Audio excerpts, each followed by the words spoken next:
So the search continues for a mini sub that disappeared on a trip to view the wreckage of the Titanic. 5 people are on board. The Coast Guard in Boston says that the sub lost contact Sunday, about an hour and 45 minutes into its dive.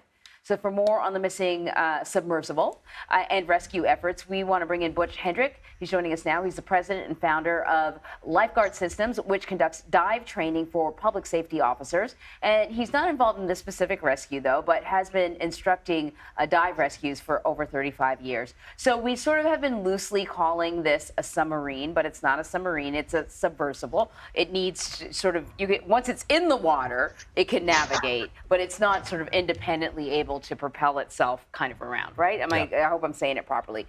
This seems like an incredible complex rescue because they don't even know, to start things off, they don't know if this submersible is under the water or on top of the water. Yeah, it's going to be difficult because, yes, we know that it entered the water at a given time. We know that it had a basic life support system for 96 hours. And we know its project was to go to the bottom at 12,500 feet to be at the Titanic. Approximately 90 minutes after its launch, entering the water, it lost communication. It's very possible that by that period of time, it was already on the bottom, getting ready to view the Titanic, and it could have gotten itself entangled somewhere. Entangled, it's possible that its communication antenna was dislodged, broken, and they lost communication, and that they would still be reasonably possibly with another 40 hours of life support based on the information given. The other scenario, which was put forth by a CBS Sunday Morning correspondent, David Pogue, who actually was in that submersible a few years ago doing a story, is that something went horribly wrong. There was an infrastructure issue with the craft itself. And as you know, the pressures at those depths are incredible. In fact, correct me if I'm wrong, most military type submarines generally don't dive any deeper than 1,500 feet. We're talking about almost 12,000 feet. I think that the Titanic is at the bottom of the ocean there, and this might have happened at 9,000 feet, which I think is where they lost communications. At 9,000 feet, I can't imagine the pressure on the submersible there, and so it could have imploded. It could have imploded. More likely, it could have leaked and flooded. Right.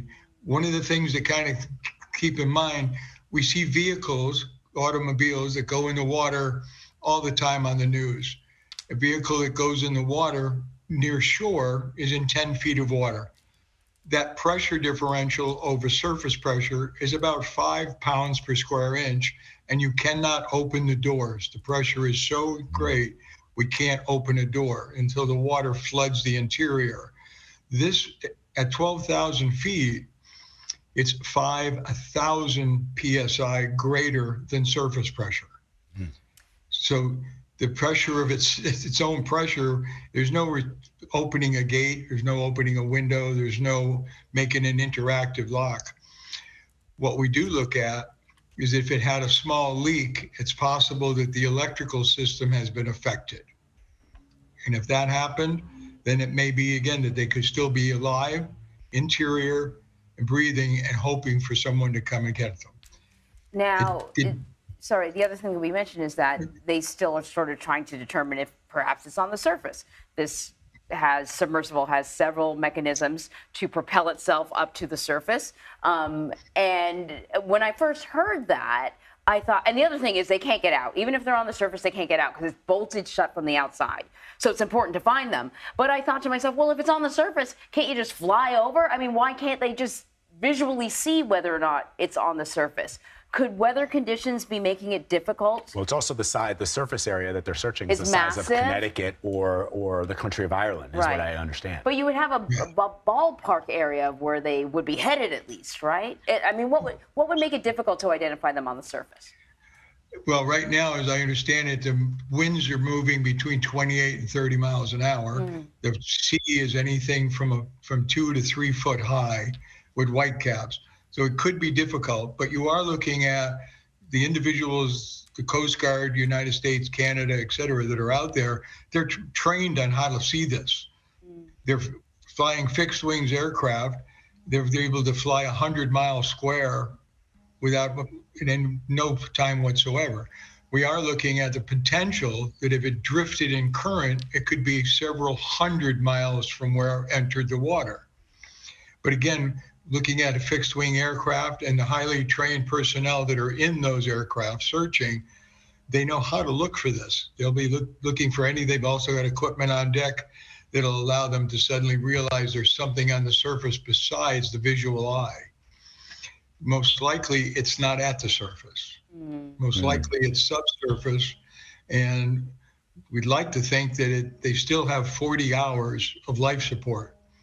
So being positive, and I'm sure that that's what our Coast Guards and Canadians are doing, is telling their crew, we still have approximately 35 to 40 hours of life support. This is still a potential rescue. Keeping it positive will keep the crew at all levels working hard. As soon as we go to, well, we're not going to find it, it's over, the whole potential of the morale drops. When morale drops, we lose a whole massive part of that rescue. And again, you have to say that the Coast Guard, that's what they train for. They know how to keep their crew positive right up until they realize it's no longer a capability. Can we talk about, and understanding that we know nothing at all about this, but what kind of, I guess, math and science goes into trying to calculate based on conditions, based on the water, based on the weather, Yes. given that this craft does not propel itself, what kind of calculations go into trying to find something that is drifting in water? I mean, human beings from the very beginnings of civilization have been able to navigate the ocean's surface using math and science, and I wonder what kind of math and science goes into trying to figure out things underwater. Right. First of all, this unit cannot travel like that we think of a boat or a vessel that can move across the surface, but it does have mobility. It has the ability to rotate, rise, and fall in the water column. It has, if you will, it has the ability to do minor motions with small motors. It just can't propel itself quickly in the ocean. When we start to look at current, the moment I think of a 1-knot current moves at 100 foot per minute. So if it's caught in a current that's running at 6 to 8 knots, it's moving 600 to 800 foot per minute. Wow. The Coast Guard knows that. The Coast Guard has already put out their own beacons.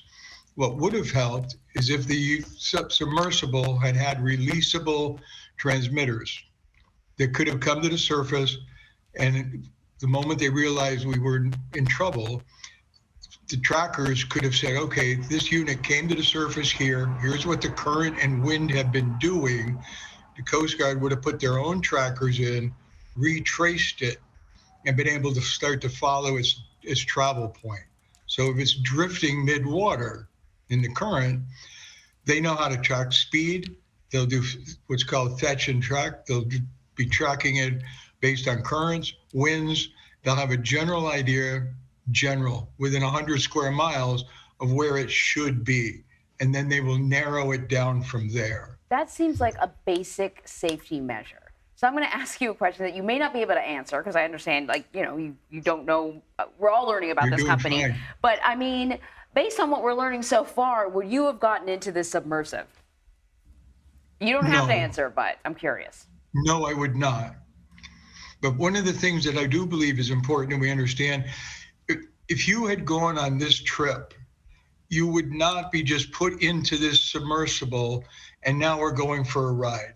You would have been shown how to use some of the emergency processing inside the unit. So if there's pieces that it's not one person trying to control everything, you'd have probably spent multiple hours learning how to do little pieces that would make it safer for you. The concept that it does not have releasable tracking buoys. It does not have a backup transmitter that would allow you to emergency, no matter what happened, it would be able to put out its own underwater signal that the Coast Guard and our Navy could find. And as you said earlier, our general submarines are not designed to go to this depth. There's not another unit sitting 700 miles away that can come out here and go save them. When we're looking at putting another unit down to search, we're most likely looking at a unmanned rover. It's basically, it'll be more likely controlled like a Pac-Man. It'll have cameras. It'll have manipulating arms that can be, different tools can be attached. They could have cutting tools, grabbing tools, and so forth.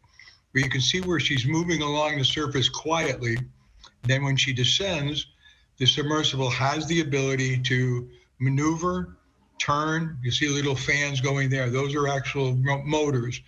And very often those would be on the front of a large ship to help it dock. So it's very quietly in motion. But the Titanic has so much debris across it that the thought of it being entangled, it's caught on something and can't get itself out, is extremely high.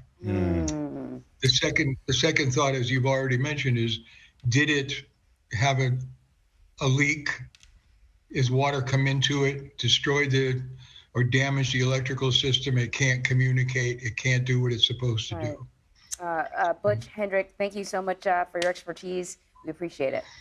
And I thought you'd ask great questions for people who don't know the system. Thank you. Thank you, Butch.